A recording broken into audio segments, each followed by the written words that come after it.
Olá pessoal, bom dia, tudo bem? Aqui é o professor Tiago. Vamos dar prosseguimento aí hoje no módulo 3 e 4, tá? Primeiramente aí, o módulo 3 foi falado nas aulas passadas e agora o módulo 4 dando prosseguimento à nossa matéria, beleza? Na aula passada foi falado com vocês bastante, um pouquinho, gravei 2 vídeos para a nossa aula relacionada à digestão, né?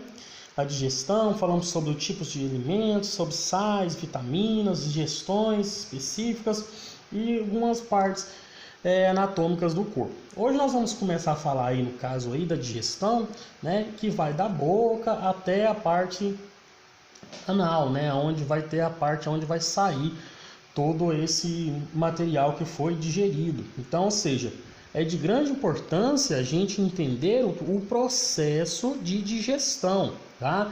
Não somente o processo anatômico, mas o processo químico, o processo físico, o processo mecânico, os tipos de substâncias, substratos, enzimas e partes anexas a essa digestão, que tem grande função também, né? Então, a digestão ela não vai ser somente estômago, intestino, ela tem órgãos anexos, ela tem partes anexas que fazem aí um composto de estruturas, né, biológicas que auxilia na digestão, beleza? Então, pessoal, vamos lá falar dessa maravilhosa parte que é a digestão, que é muito bacana, né? Uma das melhores coisas do mundo aí é comer, né? Todo mundo ama comer, então é hoje aí, vamos lá. Segue na aula aí. A digestão vai ter o início aí na boca, né? É a primeira estrutura do sistema digestório. Ela vai estar interligado, né, a diversas outras estruturas, por exemplo, o olfato, o paladar, glândulas gustativas e outras estruturas, tá? Mas o que mais nos interessa aí, pessoal, é o início, né? No caso aí das glândulas salivares, né? Ela vai conter uma enzima tipo a amilase, né, chamada de pitialina, que age sobre o amido, né, e transforma em maltose. Então ele começa a fazer o processo aí, né, que age em cima do amido, quebrando esse amido aí, transformando ele em maltose, beleza? E também sais, né, da saliva que neutralizam substâncias, né, ácidas que mantêm um pH neutro, ou seja, ela controla esse pH aí. Então, ou seja, sais, a pitialina, que são enzimas aí que está composta na saliva. Na saliva debaixo da nossa língua, né, ela vai ter aí as glândulas sublingual, né, temos glândulas submaxilar, as parótidas, que são glândulas compostas aí relativamente aí na nossa boca, beleza? Então, vai ter o processo aí de ação dessas estruturas. Então, a gente pode pegar aí a glândula parótida, a língua, né, que vai ter as suas papilas ali, glândulas sublinguais, glândula submaxilar, os dentes também, que vai fazer o processo de digestão mecânica ali, né, quebrando, macerando todo o alimento para, por exemplo, aumentar a superfície de contato, né, quebrando aquilo ali, então mastigando para formar o bolo alimentar, né? Lembra, eu não sei se eu falei para vocês, a saliva também ajuda a movimentar o bolo alimentar, né? Se você pegar um pacote, por exemplo, de bolacha daquela de água e sal, você a boca vai inchar aquele bolo ali, você não vai conseguir engolir, porque a ação da saliva tem essa funcionalidade também nessas estruturas, beleza? A faringe e o esôfago, tá? A faringe, ela fica situada aí no final da boca, né, pessoal? Da cavidade bucal. Então, ela vai ter comum aí a estrutura do sistema digestório e o sistema respiratório, né? Então, ou seja, o alimento, ele vai para o esôfago e o ar vai para a laringe, que vai descer para os pulmões, né? Bronquíolos, né, ali para fazer a respiração. E o alimento vai para o esôfago, do esôfago vai para o estômago, né? Então, ou seja, ele vai estar fazendo essa divisão aí. A gente pode ver o palato mole, né, a língua, a estrutura, a faringe, tá? A epiglote, que é essa estruturinha que você está vendo aí do lado aí, tá? Esse trem bem esquisito aí, a epiglotite, né, que quando a gente conversa lá e estiver comendo lá, a gente dá aquela engasgada, esse bichinho aí que deixa comer entrar comida pro buraco errado, e aí tem que, né, tossir lá, a gente tosse até espirrar esse alimento para fora, para ele ir para o esôfago, beleza? Então, essa é a funcionalidade aí, pessoal. Então, a faringe e o esôfago. E o esôfago, ele vai possuir um movimento que eu já vi em algumas questões perguntar de prova relacionadas a isso aí, movimentos peristálticos, né? São movimentos involuntários que vai apertando o canal do esôfago, fazendo com que o alimento possa se direcionar para o estômago. Você sabia que você pode comer de cabeça para baixo? Eu só não faço isso aqui para provar para vocês que eu sou meio gordinho, eu vou cair de cabeça no chão. Mas você pode ficar de cabeça para baixo e você consegue comer, porque os movimentos peristálticos vão levar o alimento para o seu estômago, beleza, pessoal? Então essa aí tem uma funcionalidade. A digestão no estômago, pessoal. Então vamos lá então. O estômago é uma bolsa com uma parede musculosa, né? Então ali ela vai guardar quase 1,5 litro de comida. Claro, uma pessoa que come pouquinho, né? Uma pessoa que come muito vai ser bem maior, vai ter uma dilatação estomacal, né? Ela vai produzir o que? O suco gástrico, né? Composto aí por HCl, um ácido clorídrico. Então, ou seja, ele vai ser muito ácido, né? Então, ou seja, ele vai ter enzimas, sais ali que vai classificar essas estruturas ácidas. Eu posso falar que o pH dele está entre 0,9 e 2,0. Muito forte o pH. Para você ter ideia, a solução de bateria, não sei se você já viu que solução de bateria, se você pegar na bateria do carro lá e passar a mão, limpar a mão na sua calça jeans aí, rasga na hora. Então, ou seja, ela é um pH dela mais ou menos 1,5.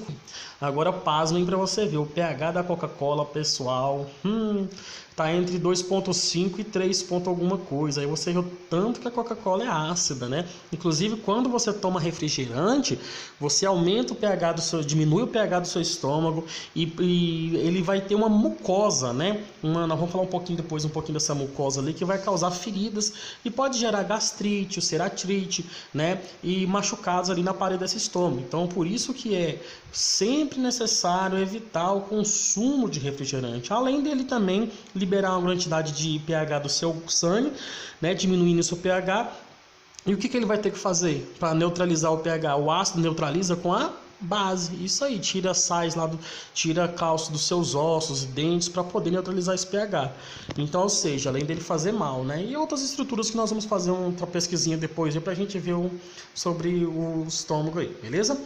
Nele, pessoal, vai conter a pepsina, né? Ou seja, é uma enzima que vai ter lá no suco gástrico, né, também, que vai formar o pepsinogênio, que vai transformar nessa pepsina, que ela vai digerir as proteínas. Então, a proteína vai ter o processo de digestão, né, ali no estômago também, né? A renina, uma enzima que age sobre essa caseína também, que é a proteína do leite, tá? Então, ou seja, é uma estrutura que tem essa relação, tá? Então ela vai ajudar. E algumas outras, mas as mais importantes essa daí. Dá uma observadinha aqui nessa imagem também, você vai ver aqui o esfíncter, né, gastropilórico, tá? Que é o que fica fechado ali para não ter o refluxo. Então, e o esfíncter pilórico aqui também, para que vai fechar a passagem dele aqui. Temos cirurgias bariátricas, balão gástricos e diversas estruturas que dá para diminuir o estômago do indivíduo aqui para que ele possa comer pouco também. São estruturas aí também na digestão do indivíduo.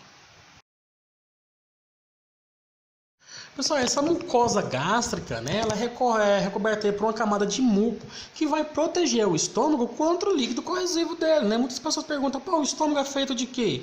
Né? Por que o ácido clorídrico do estômago não derrete o estômago? Porque possui esse muco, essa camada, né? Então ela vai proteger aí as paredes de ser lesadas. No caso, igual eu falei para vocês, se você come, por exemplo, farinha, massa, muito carboidrato ali, o seu estômago dá azia, né? Tem as bactérias H. pylori, tem a gastrite nervosa, né? Tem a ulceratrite, tem as úlceras, né, que formam ali. Então, ou seja, faz uma machucadinha ali na parede do estômago, esse muco aqui, ele sai daquela região porque aconteceu alguma coisa, uma feridinha, e ali pode gerar uma gastrite, uma queimação, né? E ele pode gerar uma úlcera. Então, ou seja, são diversas estruturas que podem ferir ali, né, o estômago. Que o bolo alimentar também, eu coloquei aqui no final aqui, Pra gente não esquecer também, né, que ou seja, a estrutura, né, a mistura com o suco gástrico, né, que auxilia assim, as contrações da musculatura estomacal, vai expulsar ele para a parte próxima, né, que vai ser o intestino delgado, tá? Então essa massa acidificada, semilíquida, foi chamada de quimo, tá? Então, ou seja, quebra desse material, quebra da absorção desse material, quebra em pequenas partículas, ele vai dissolver, né? Você já comeu carne assada, não viu? Muita carne, e aí você viu que o seu estômago ficou pesado, ficou, né? Porque tem que ter o processo digestivo, a pepsina vai agir lá para quebrar essa carne, pessoal, liberando essas proteínas que vai ter ali os seus aminoácidos. Então, ou seja, eu tenho que quebrar ela até a sequência de aminoácidos para que ela possa fazer o processo de absorção lá no intestino delgado, nas microvilosidades. Beleza? Vamos seguindo aí o processo. Tá compreendendo? Tá tudo bacaninha aí, tá? Qualquer coisa eu tô aí para ajudar vocês. A digestão no intestino delgado, pessoal, né? É um tubo com um pouco mais, ele vai ter uns 6 metros de comprimento, né? Então, ou seja, é um tubo relativamente grande, né? Então ele vai ter suas funcionalidades ali. Ele vai produzir aí, no caso, suco pancreático, né? Que é produzido pelo pâncreas e vai ter quais enzimas nesse processo aí? Amilase pancreática, pessoal, esses ases aí a gente vai ter que saber o nome dele, não tem como a gente fugir deles, beleza? O vestibular vai te cobrar? Com certeza, tá? Ele pode cobrar o processo, ele pode cobrar o nome da estrutura, ele pode cobrar o nome da enzima. Então, ou seja, ele vai criar uma história e vai colocar a enzima para você definir o tipo de enzima, né?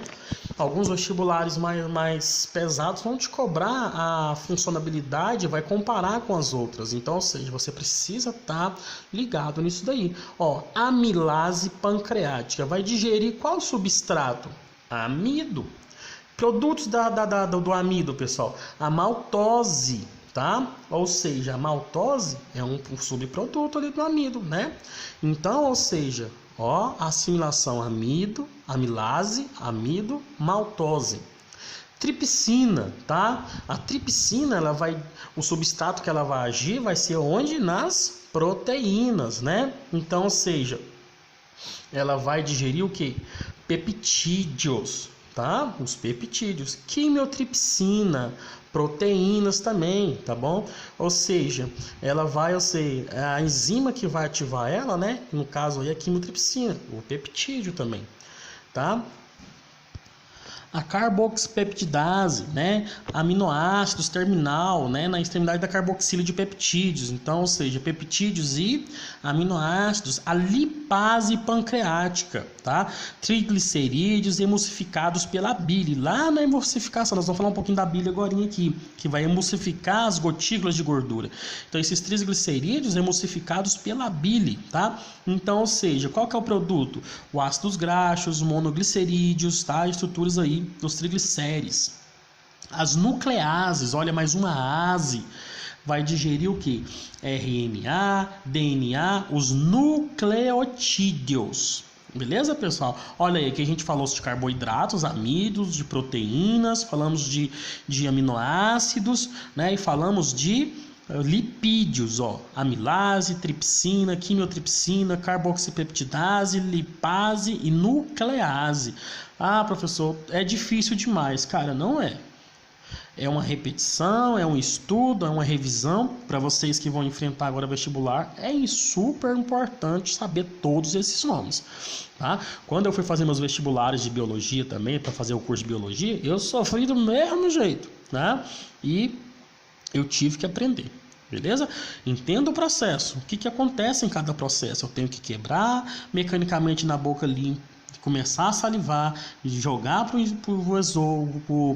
esôfago, estômago, intestino delgado, intestino grosso e depois o que vai sair, beleza? O digestão no intestino ele vai dividir em duodeno, jejum e íleo, beleza? Então, vamos prosseguir aí. A bile, tá? Produzida no fígado e ela vai ser armazenada na vesícula biliar, né? Então, ou seja, o pH dela vai estar entre 8 e 8,5. E esses sais, pessoal, ele vai ser uma ação como se fosse um detergente. O que é emulsificar, né? Quebrar, fragmentar, quebrar. Ou seja, eu vou pegar uma molécula de gordura grande e vou quebrar ela, modificar ela, fazer ela pequenos pedacinhos para que ela possa sair do corpo, tá bom?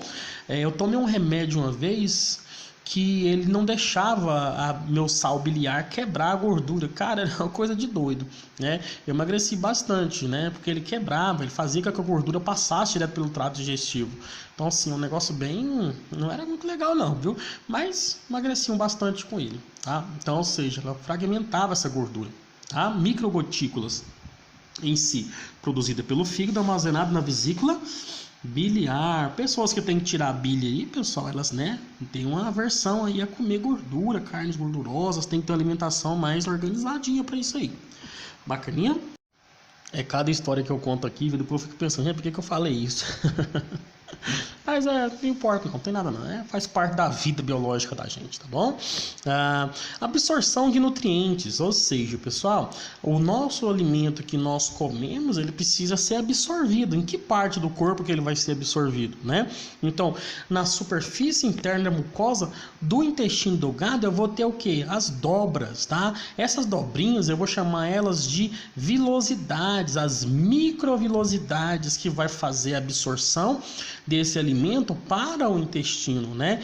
Essa dobra aí da microvilosidade é o invaginamento, ou seja, essas dobrinhas que dão aí na membrana plasmática dessas células. Inclusive, a gente tem ela aí no colégio. Se eu fosse eu ia levar vocês na aula prática para vocês verem essas microvilosidades. É bacaninha, nós temos ela bem no colégio aí, ó. Eu levei os meninos do primeiro ano para olhar elas e o pessoal do oitavo também, que nós estávamos trabalhando sobre o sistema epitelial. Então, as microvilosidades. Então, tudo que eu absorvi, os nutrientes, as proteínas, os aminoácidos, tudo que os carboidratos, né, em forma aí de maltose, sacarose, tudo isso vai passar para a minha corrente sanguínea, né? Então eu tenho ligações específicas para que isso possa cair na minha corrente sanguínea ou nos vasos linfáticos, dependendo para onde que vai cada estrutura, beleza? E tudo isso vai ocorrer aonde? Nas microvilosidades do intestino, beleza? Lá no intestino grosso nós vamos ter a reabsorção de água e sais minerais, mas aqui desses nutrientes vai ser a reabsorção pelas microvilosidades. O suco entérico, né, ou intestinal. Pessoal, esse suco entérico aqui, né, então, ou seja, ele vai ser produzido aí, né, na parede do intestino delgado. Que suco entérico que eu tenho aí? Eu tenho a sacarase, que atua na digestão da sacarose, liberando glicose e frutose. Lembra lá dos monossacarídeos, disacarídeos, polissacarídeos? Olha aí, tudo está sendo quebrado, pessoal. Agora tudo quebrado. A galactose, vai quebrar a maltose, vai quebrar a sacarose no lugar específico, a lactase. Então tudo isso tem a função. A lactase atua na lactose, né? Um disacarídeo presente no leite, que ele vai gerar o que? A galactose mais a glicose. Olha aí, então eu quebro esse disacarídeo formando galactose e a glicose. E aí ele vai passar para o meu sangue. E aí eu vou quebrar esse açúcar para poder absorver ele. Ele vai lá para dentro da mitocôndria. Lá dentro da mitocôndria vai fazer respiração celular e vai produzir o quê? Adenosina trifosfato. Produzir ATP. Maltose, que atua, né, na molécula de maltose aí, formando, né, aí que o amido for quebrado em maltose, liberando essa molécula de glicose, beleza? Então olha o processo, né? Nucleotidase, esses nucleotidase aqui, pessoal, ele vai quebrar nucleotídeos, tá? Liberar aí nas pentoses, fosfato, base nitrogenada. Lembra do que é formado o DNA? A bicamada ali é o DNA da célula. Ele é formado o quê? Por uma pentose, um fosfato e uma base nitrogenada, uma adenina, timina, citosina, guanina. Olha aí onde ela é quebrada, tá vendo? Então, olha aí o que aconteceu, né? A peptidase, né, atua no peptídeos, levando a liberação desses aminoácidos. Esses aminoácidos vão ser utilizados aonde, pessoal? Lá nos ribossomos das minhas células para produzir o que? Proteínas, ó. Aminoácidos, um grupo eu vou formar os peptídeos e ali eu vou formar o que? As proteínas. Então as proteínas, elas precisam de uma base de formação dele. Eu vou pegar essa base de formação aonde? Olha aí, na quebra das proteínas. Meu corpo não vai absorver a proteína em si, vai absorver os aminoácidos, o AHA, que vão formar as proteínas. Entendeu aí todo o processo? Então tudo isso precisa ser reduzido para ser absorvido para o meu corpo. Tudo isso vai para as minhas células e vão ser produtos para formar estruturas, novos hormônios, novas proteínas, novos lipídios, né, novos ácidos nucleicos e fazer o processo aí de divisão celular, mitose, meiose, desenvolvimento, ATP para a membrana plasmática funcionar, energia para o meu músculo, quebrar tudo aquilo ali, né? Quebrar a gordurinha ali também. Tudo isso tem a sua função no sistema digestório.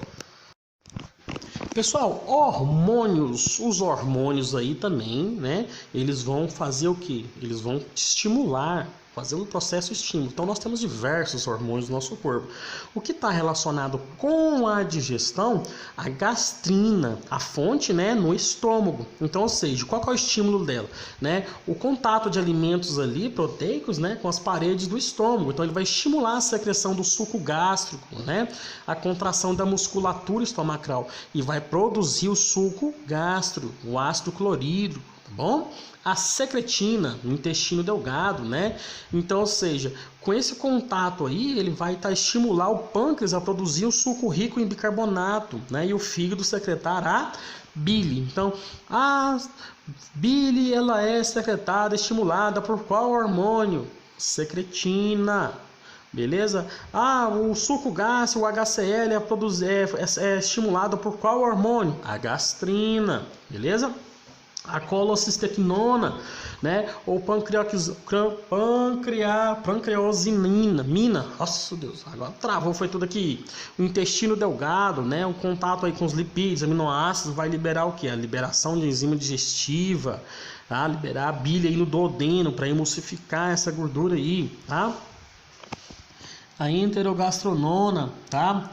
Ou a introgastrona, que vai o que? No intestino delgado, né? Então, ou seja, ela vai estar, né, a presença de gordura desse intestino delgado, então ela vai inibir a secreção do suco gástrico, tá?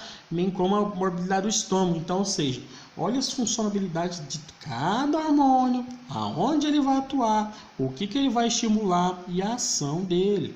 Bem bacana isso daí, pessoal, bom? Muito bacana. Se eu fosse cobrar numa prova para vocês, particularmente, eu cobraria gastrina ou secretina, né? Mas, como vocês são vestibulandos aí, querem as melhores oportunidades, você vai ter preparadaço para tudo isso daí. Bacana? Então, olha a oportunidade aí, pessoal, tá? Muita gente com preguiça de estudar, às vezes não está fazendo cursinho, às vezes não sabe fazer o procedimento estudantil ali para pegar toda a matéria, ele só passa ali pepsina, quimitripsina, tal, HCl, enzima pitialina e acabou, ele esquece disso aqui. Aonde você vai estar preparado é o aluno que entende esse processo aqui completo, beleza? Ó, eu até falo para vocês, faz isso aí, resumindo dessas enzimas aqui, tá? Tanto a do estômago, do intestino delgado, tá? Do suco entérico, e faz uns tabelinhas, cara. Ou imprime, ou faz na mão, que é melhor você fazer na mão que você já decora. Prega lá na parede do seu quarto lá, beleza? Eu pregava na guarda-roupa, pregava em tudo, atrás da porta, pregava em qualquer lugar, cara. Onde que eu tava lendo isso daí. Já fiz coisa doida nessa vida, tá? Mas a gente aprende. Tem que ser repetição e revisão dessa matéria aí, beleza?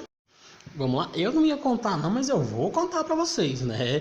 Eu fiz uma tabelinha de diferenças, respiração, coração, tipo de desenvolvimento dos invertebrados e invertebrados, e preguei na frente do vaso sanitário. Aí você imagina que na época não tinha celular, né? Você não tinha que fazer nada ali, então Ah, você estava estudando. Fazia uma caixinha para antes de subir a escada, tinha uma perguntinha, você pegava a perguntinha, você tinha que subir, para descer, você tinha que responder outra. Cara, são estratégias para fazer o máximo para você ser aprovado na sua estrutura de vestibular ali, pessoal. No concurso, estudar para concurso, estudar para vestibular é profissão, não é somente uma oportunidade em si. Você tem que se profissionalizar naquilo que você faz. Eu falo assim brincando, mas eu fiz isso mesmo. E isso me ajudou a passar no meu vestibular e me ajudou até hoje a entender isso daí, tá? Então vamos lá. Intestino grosso, ele vai ter média de 1,5 m, tá? De comprimento, divide em seco, colo ascendente, colo transverso, colo descendente, colo sigmoide. E o reto, beleza? Os nomes anatômicos dele aí, tá bom? Então, ou seja, a refeição vai gastar em média de 9 horas para chegar no intestino grosso, tá?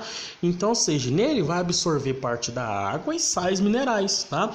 E também aqueles líquidos liberados em todo o processo digestivo também vai ser reabsorvido ali, para não perder a quantidade de líquido em si. Nesse processo também a gente vai ter a coloração das fezes, a presença de um pigmento, né, que é o proveniente da bile, que vai deixar as fezes amarronzadas também, tá bom?